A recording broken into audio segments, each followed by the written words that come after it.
पहला वर्ज, पर स्त्री के प्रति दोष दर्शन, पर स्त्री के प्रति भोग वृत्ति की भावना बिल्कुल त्याग देगा, नहीं भगवत मार्ग में आगे नहीं बढ़ पाएगा। दूसरा, छल कपट आदि करके दूसरे का धन अपहरण करने की बात कभी नहीं होना चाहिए।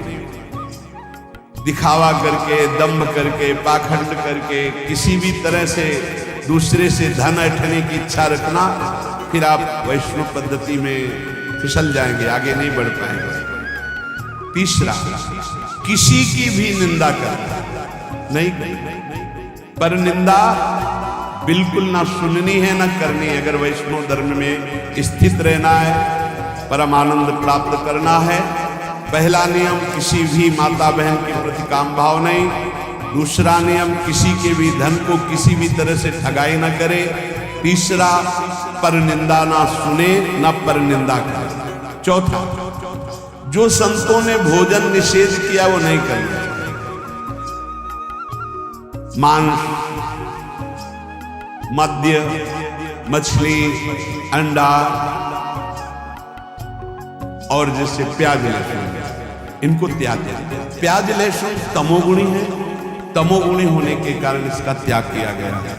वो अंदर से भजन की वृत्ति क्षीण करता है, तुम जान नहीं पाओगे, इसीलिए संतों ने अनुभव करके इसका त्याग किया। प्याज लहसुन निषेध है केवल तमोगुण के कारण, वो तमोगुण की वृत्ति बढ़ाता है। तमोगुण जो है निद्रा, आलस्य, प्रमादोत्तम, तत्तामस मुदाहृतम, भजन में निषेध है, इसलिए निषेध किया गया है। और मद्य, मांस, मछली, अंडा, ये तो बिल्कुल निषेध किया गया। वैष्णव होकर अगर उनकी तरफ या भक्त होकर जरा भी ऐसी दृष्टि रखता है तो पाखंडी है, वो भक्त नहीं है जो ऐसे जीवों को कष्ट देकर अपना उदर पोषण करना चाहते। पांचवा, वर्ज में मन से, वाणी से, शरीर से किसी की हिंसा न करें।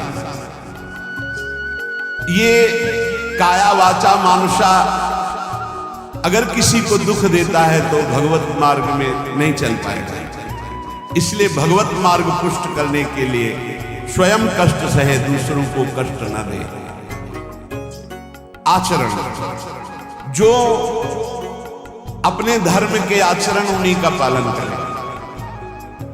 जो हमारे गुरुदेव ने, हमारे आचार्य ने हमारा दिनचर्या बना दी, जो हमारा नियम बना दिया, हमको उसी के अनुसार चलना है।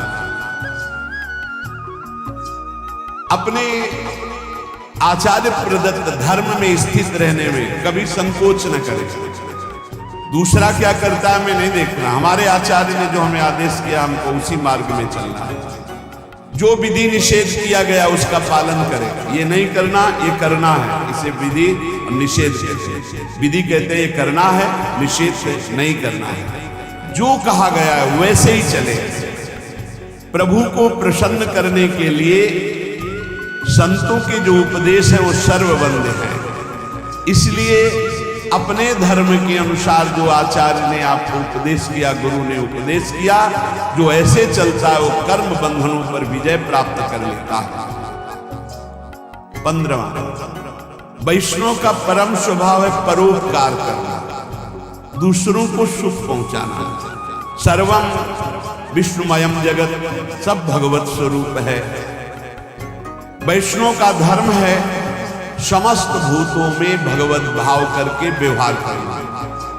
कई बार चर्चा की कि किसी से व्यवहार करना तो पहली दृष्टि पड़ने पर उसमें राधा वल्लभ लाल देखना, मेरे प्रभु राधा वल्लभ लाल विराजमान हैं। अगर भगवत भाव नहीं किया तो पुण्य क्रिया भले हो जाए, वो भगवान की प्राप्ति कराने वाली क्रिया नहीं। इसलिए अच्युत भावना विहीन कर्म का ज्यादा महत्व नहीं। भगवत भावना युक्त किसी से भी कुछ नहीं, परोपकार ये बहुत बड़ा धर्म है। कोई बीमार है, कोई कष्ट में है, कोई वृद्ध शरीर है, हमें अवसर मिले तो हमें सेवा करनी चाहिए। अगर हमारे पास अर्थ है, कोई बीमार है, वो अर्थ की अव्यवस्था कारण सही औषधि नहीं उसकी हो पा रही, हमें कूद पड़ना चाहिए, हमें सहयोग करना चाहिए। धन की सार्थकता है इसी बात में कि दूसरों को हम सुख प्रदान कर सके। परोपकार सबसे बड़ा धर्म है। परहित सरिस धर्म नहीं भाई, पर पीड़ा सम नहीं अभिमाई। श्री तुकाराम जी कह रहे हैं, पंडित हो या बालक हो, मूर्ख हो या विद्वान हो, जो नाम को पकड़ लेता है वो सब ज्ञान प्राप्त कर लेता है। सब ज्ञान, बात पकड़ लीजिए। पहले मास्टर जैसे बालक को हाथ पकड़ करके लिखवाता है काखा गाघा, फिर एक दिन वो पूरा का पूरा शब्द पढ़ लेता है। ऐसे प्रारंभ में गुरुदेव साधन बताते हैं, बहुत ही कड़वा लगता है, लेकिन जब वो तो सब ज्ञान उसके अंदर जागृत हो जाता है, सब वैराग्य भक्ति सब अंदर जागृत हो जाता है। क्या जुगनू कभी सूर्य की तेज की समानता कर सकते हैं? अन्य जितने साधन है सब जुगनू वो भी चमकते हैं, और सूर्य है नाम, नाम की समानता कोई अन्य साधन नहीं कर सकता। इसलिए सूर्य स्वरूप भगवान के नाम का निरंतर गान, अन्य साधनों की तरफ दृष्टि मत दो। अखिल जगत महासुख से पूर्ण नजर आएगा जिस समय निरंतर नाम चलेगा। लीला मात्र भगवान का ये माया क्षेत्र है, एक लीला मात्र। ऐसे तर जाओगे तुम्हें समझ भी नहीं पड़ेगा, सुख पूर्वक संसार से तर जाओगे। इस माया जाल से समाप्त होने के लिए तुकाराम जी कह रहे हैं, केवल मुख से तुम नाम उच्चारण करो, भवबंधन अपने आप छिन्न भिन्न हो जाएगा। केवल नाम उच्चारण करो। ये बड़े बड़े महापुरुषों के वचन हैं। भाव सिंधु से पार हो जाओगे बिना प्रयास के, सुख पूर्वक यदि नाम जप करोगे। नाम जप की रुचि और